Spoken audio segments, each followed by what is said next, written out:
Ikaw orang sindiran ka jadi besar. Oke, siapa nama tak? Nisa Sabian.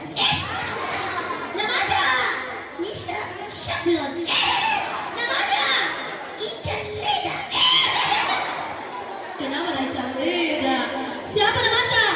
Ica. Oke. Siapa itu Ica? Ikatan Cinta Anak. Ya, tepuk tangan dong. Oke, Ica bilang ke teman-temannya, mana suaranya? Mana celana Ata ya? Mana celana Ata? Nah sekarang Ica, katanya kamu pintar membaca ya? Pintar ke? Sudah tahu membaca? Sudah ke? Oke, kelas berapa? Kelas 7. Kelas 7. Coba kamu membaca.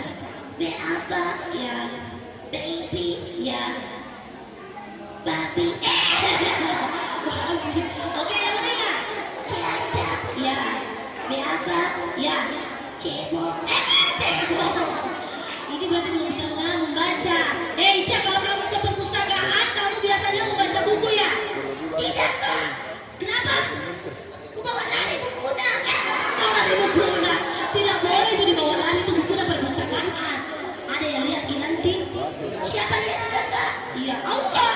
Iya nih. Iya, nggak boleh. Nggak boleh itu orang ambil bukunya perpustakaan. Harus dicatat.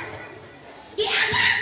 Dicatat. Iya, dicatat. Supaya dikasih kembali lagi bukunya perpustakaan. Jangan dibawa pulang terus. Iya kak. Iya. Nah sekarang Ica, katanya kamu pintar bercerita. Silakan. Oke kak. Sekarang. Oke kak. Sekarang kan? Sekarang kan? Oke, silakan Ica. Oke. Pada suatu hari Ya. aku masuk di hutan. Terus? Aku masuk di dalam 3 hari.